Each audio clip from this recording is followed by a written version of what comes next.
안녕하세요, 코코넛 캠핑입니다. 오늘 소개해드릴 텐트는 바로 유명한 텐트계 명품 힐레베르그사의 1인용 텐트인 악토입니다. 힐레베르그는 정말 깊게 파고들면 설명드릴 내용이 많기 때문에 힐레베르 제품군과 각 제품군들의 특징, 왜 힐레베르그가 비쌀 수밖에 없는지 등등 힐레베르그 텐트의 자세한 내용에 대해서는 추후 별도 영상으로 제작해서 공유드리겠습니다. 오늘은 좀 더 간단하게 힐레베르그의 라벨 소개와 그 중에 제가 현재 보유 중인 레드라벨 1인용 텐트 중 하나인 악토에 대해 조금 더 집중해서 설명드리도록 하겠습니다. 악토는 힐레베르그에서 1995년 출시한 1인용 터널 텐트인데요. 이 악토 출시 이후 타 브랜드들도 악토와 비슷한 디자인의 텐트를 많이 내놓았지만 이런 형태의 텐트가 유명해지게 된 시초는 악토라고 보시면 되겠습니다. 텐트에 대해 설명드리기에 앞서 힐레베르그의 라벨 시스템에 대해서 간단하게 먼저 설명드려야 할 것 같은데요. 일부 제품을 제외한 힐레베르그의 모든 텐트들은 라벨에 따라 원단과 폴 두께는 동일하게 가져가되 텐트의 타입과 디자인을 변형해서 출시합니다. 힐레베르그엔 총 4개의 라벨이 있는데요. 블랙 라벨, 레드 라벨, 옐로우 라벨, 블루 라벨이 있습니다. 먼저 블랙 라벨. 남극, 북극, 히말라야, 알래스카와 같이 익스트림한 지역에서 오랜 기간 동안 캠핑을 하는 전문가들 위한 힐레베르그 텐트의 최초 출시된 원적격 라인이라고 볼 수 있고, 이러한 미친 환경에서도 안정적으로 생활하기 위해 텐트의 방수, 강도, 원단 두께를 가장 두껍고 무겁고 튼튼하게 제작한 라벨입니다. 대표적인 블랙 라벨 텐트로는 나마츠, 캐론, 스타이카와 같은 텐트가 있습니다. 가장 튼튼한 만큼 당연히 무게도 가장 무겁습니다. 하지만 저희와 같이 짧은 기간, 길어야 일주일 정도 캠핑을 하는 대부분의 백패커들은 이러한 블랙 라벨의 익스페디션용 텐트는 어떻게 보면 무게만 무거워지고 과한 스펙이 될 수도 있는데요. 이러한 고객층을 타겟으로 원단은 좀 더 가볍게, 폴대도 조금 더 얇게, 하지만 강도는 튼튼하게 해서 조금 더 가벼운 모델로 출시한 라벨이 바로 레드 라벨입니다. 원단이나 폴대는 블랙 라벨보다는 가볍고 얇지만 대부분의 사계절 악천후 환경에서도 충분히 튼튼하게 버틸 수 있는 정도의 강도를 가지고 있어서 대부분의 캠퍼들에게 가장 사랑받고 인기가 많은 라벨이기도 하죠. 레드 라벨의 대표적인 텐트로는 우리가 이미 잘 알고 있고 가장 유명한 안락과, 난로, 우나, 솔로, 그리고 오늘 소개드릴 악토 또한 이 레드 라벨에 속하는 텐트입니다. 다음은 옐로우 라벨. 이 라벨의 텐트들은 겨울을 제외한 3계절의 목적에 디자인되어 경량화와 환기에 초점을 둔 라인의 텐트들입니다. 가벼운 만큼 원단은 레드 라벨보다는 더 얇으며 무게를 줄이기 위해 디자인에 따라 폴대의 길이를 다르게 제작하여 폴대 무게마저 줄이는 경량화에 초점을 둔 제품이라고 보시면 되겠습니다. 또 겨울철 바람의 저항과 한기를 막기 위해 텐트 외부 스커트가 바닥까지 내려오는 4계절용인 블랙, 레드 라벨과는 달리 3계절용인 옐로우 라인 텐트들은 스킨이 바닥까지 내려오지 않으며 이 뜨는 공간을 통해 환기를 최대화하기 위해 디자인된 제품들입니다. 대표적인 옐로우 라인 텐트로는 니악, 안양, 애난과 같은 모델이 있죠. 마지막은 블루 라인인데요. 블루 라인은 어떻게 보면 오토 캠핑용 또는 단체 캠핑용 쉘터나 텐트라고 보시면 될 것 같은데요. 원단도 가장 두껍고 무게도 무겁고 최소 6인 이상부터 출시되는 제품들의 라인입니다. 대표적인 모델로는 아틀라스와 알타이, 스탈론이 있습니다. 자, 이렇게 힐레베르그의 라벨을 알아보았으니 오늘 제가 소개해드릴 레드라벨에 속하는 1인용 터널 텐트인 악토에 대해 말씀드리도록 하겠습니다. 악토는 대부분의 힐레베르그 텐트들이 블랙 라벨을 모티브로 약간의 디자인과 스펙을 변형시켜 나온 텐트들인 반면에 유일하게 태생 자체가 레드라벨에 속하는 싱글용 터널형 텐트로 컬러는 레드, 그린, 샌드 3가지 컬러로 출시되었습니다. 텐트 재질은 레드라벨인 만큼 사계절 악천후 기후에서도 캠핑을 할 수 있도록 싱글폴 방식의 컬론 1200이라는 나일론 66 원단과 9mm DAC 페더라이트 NSL4를 사용하여 텐트의 강도와 경량화를 동시에 잡기 위해 출시된 텐트인데요. 텐트의 코팅 역시 힐레베르그인 만큼 3레이어 양면 실리콘 코팅을 적용해 텐트의 강도에 영향을 끼치지 않고 반영구적인 방수 성능을 가지고 있습니다. 이너 텐트는 30대 이하의 나일론 재질의 솔리드 타입으로 우측 상단 일부에 부분 메쉬가 적용되어 있다고는 하나 눈으로 보면 일반 솔리드 스킨과 차이가 없습니다. 그래서 사실 여름에 사용하기에는 약간 더울 수도 있으나 3계절용 이너 메쉬를 별도로 판매하고 있습니다. 폴은 아웃폴 방식의 더블홀 타입으로 이너 텐트를 제거하여 쉘터로만 사용이 가능하고 별도로 판매하는 폴컵 키트를 추가로 구매하면 이너 텐트만 자립도 가능합니다. 바닥 재질은 다양한 지형에도 스킨 손상을 최소화하기 위해 외부 스킨과 이너보다 두꺼운 70대 니어 나일론 원단으로 제작했으며 PU 코팅을 적용하여 15000mm의 내수압을 견딜 수 있죠. 힐레베르그는 이런 텐트의 각 부분의 강도와 방수 성능을 ISO라고 하는 국제적인 테스트 규격과 시험 절차에 따라 공식적인 성능 인증을 거쳐서 이를 확보했기 때문에 전세계 다양한 캠퍼들에게 사랑받고 믿을만한 텐트계의 명품이라고 부를 수 있는 것이죠. 반대로 터널형 텐트인 만큼 설치를 위해 최소 4개, 풀패킹 시 최대 12개의 팩이 필요한 비자립형 텐트여서 무게는 더 가벼우나 팩다운으로 인한 설치 소요 시간이 도명보다는 오래 걸린다는 점과 팩을 받기 위해 지형의 제한을 받는다는 단점이 있습니다. 참고로 앞서 말씀드린 텐트의 원단과 폴대, 코팅, 방수에 대해 좀 더 자세한 설명이 필요하시다면 제가 올려드린 호관되는 캠핑 지식 1탄부터 6탄까지를 참조하시면 많은 도움이 되실 겁니다. 텐트의 크기는 이너 텐트 바닥은 비대칭형으로 실제 잠잘 수 있는 공간 기준 퍽 62cm, 길이 220cm, 높이 93cm로 성인 한 명과 측면 공간에 약간의 짐을 두게 되면 꽉 차는 크기이며 각 가장자리 4군데에는 30cm 정도 되는 파이버글래스 폴대를 적용하여 측면으로 갈수록 죽는 공간도 최대한 살려서 공간 강구를 확보했습니다만 일반적으로 높이가 110cm 정도는 되어야 평균 성인 남성이 앉았을 때 불편함과 답답함을 느끼지 않는 높이 힘을 고려하면 93cm는 텐트 안에서 성인 남성이 허리를 편안하게 펴기에는 사실 높이가 부족하긴 합니다. 텐트 전실과 출입구 또한 양방향이 아닌 한쪽 방향으로 1인이 신발이나 가방을 두거나 간단한 요리를 해먹기에는 적당한 크기를 제공하고 있으며 반대편은 바닥으로 활용해 내부 바닥 공간을 좀 더 확보했죠. 자, 이렇게 텐트와 이너, 폴대를 포함한 무게는 1.3kg 3kg이지만 비자립인 만큼 반드시 필요한 팩과 풋프린트를 합치면 약 2km 정도로 초경량 수준의 가벼움은 아니지만 사계절 악천 없이 사용이 가능하다는 점과 스커트가 있다는 점을 고려하면 사계절 특히 겨울철에는 충분히 감당할 만한 무게라고 할 수 있겠습니다. 자, 그럼 이렇게 힐레베르그 악투 스펙에 대해 알아보았으니 이제 피칭 영상 및 텐트 리뷰 영상 함께 시청하시죠.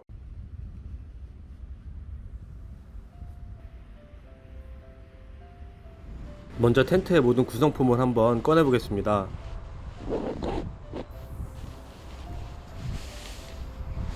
구성품은 보시는 것처럼 텐트 스킨과 폴대, 팩이 있는데요. 저는 설치가 쉽도록 미리 스킨과 이너 텐트, 풋프린트를 결합해 넣었고 백패킹 시 따로 넣어 다닐 수 있는 팩커블 딥팩도 같이 넣어서 보관하고 있습니다. 폴을 꺼내보면 리페어 폴 1개와 메인 폴 1개, 그리고 측면 4군데에 설치 가능한 파이버글래스 폴 4개가 있습니다. 이제 설치를 위해 먼저 메인 폴대를 조립해 보겠습니다. 다음은 스킨을 펼치고 측면 공간을 살려줄 파이버글래스 폴대를 조립해 줍니다. 저는 오늘 설명하기 위해 이 폴대를 미리 분리해 놨는데 처음에 설치하고 철수할 때 폴을 빼지 않고 보관하시면 나중에 설치 시간을 더 단축시킬 수 있겠죠. 다음은 바닥에 팩을 박아 스킨을 바닥에 고정합니다. 바람이 많이 부는 환경에서는 반드시 최소한 한 곳에 팩을 먼저 박고 설치를 진행하셔야 텐트와 멘탈이 함께 날아가는 걸 방지할 수 있습니다. 반대쪽도 동일하게 진행해줍니다.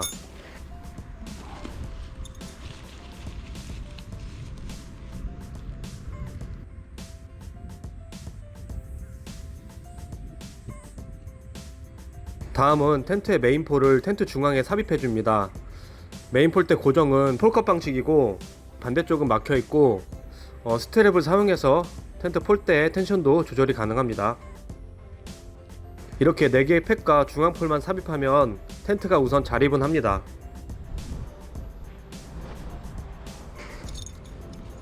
다시 텐트의 측면으로 가서 적당한 위치에 팩을 박아주고 가이라인 2군데를 팩에 고정하고 아까 삽입한 측면 FRP 폴대를 자립시키고 가이라인 텐션을 조정해서 짱짱하게 고정해줍니다.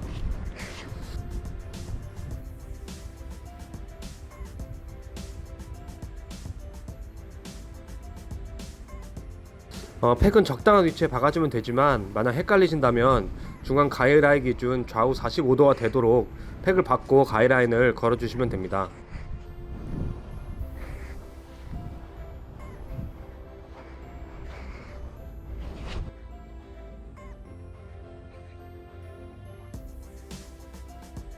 반대쪽도 동일하게 팩과 가이라인을 이용해서 측면을 자립시켜줍니다.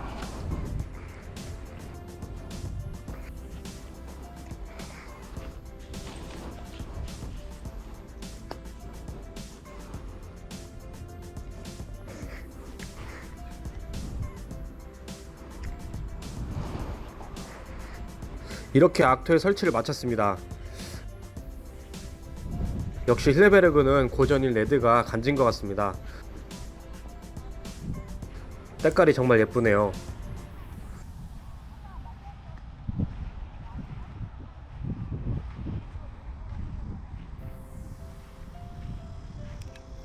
텐트 중앙 메인폴 부분에도 앞뒤로 한 개씩 총 2개의 가이라인 포인트가 있는데 바람이 많이 불거나 눈보라가 치는 경우에는 추가로 팩다운 하시길 추천드립니다. 입구 상부에는 이렇게 도어 일체형의 환기창이 크게 달려 있습니다. 환기창에 프레임이 있어서 크기도 상황에 따라 조절이 가능합니다. 텐트 양 측면에서도 마찬가지로 환기를 위해서 사이드 쪽에 지퍼를 개방할 수 있습니다. 출입구는 보시는 것처럼 한쪽으로만 되어 있습니다.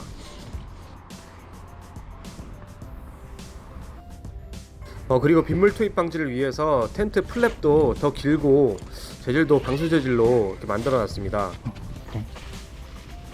이 보이시는 전실 풋프린트는 별도로 구매하셔야 됩니다. 입구 스킨을 고정하는 고리는 한 개가 있습니다.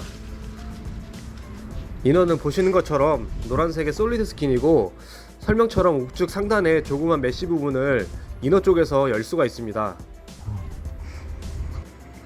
지퍼를 개방해보면 이너도 말아서 고리와 스트링으로 고정이 가능합니다. 이제 텐트 내부로 한번 들어가 보겠습니다.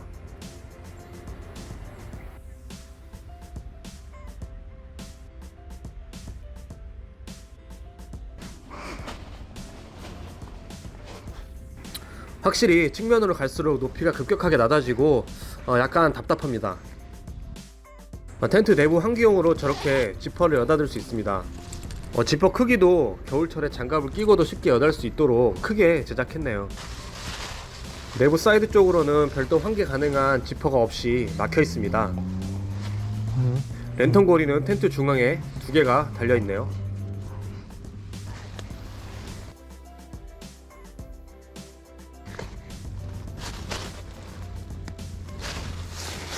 자, 이제 안에서 누워보면 제 키가 175cm인데 성인 한 명이 눕기에는 충분한 폭과 길입니다.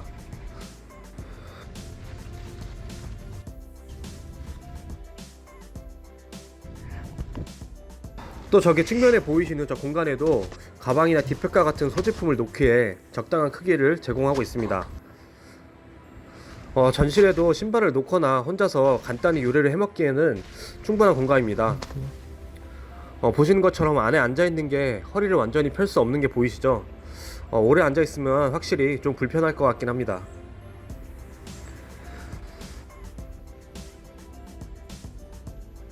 자, 오늘 이렇게 악토의 스펙과 텐트 외관과 내부 리뷰를 해봤는데요.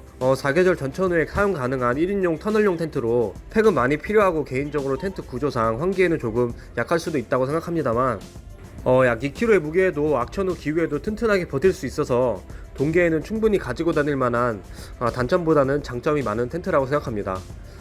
오늘 소개해드린 정보와 영상 참고하셔서 백패킹 텐트 구매 시에 많은 도움이 되시길 바랍니다. 지금까지 코코넛 캠핑이었습니다. 감사합니다.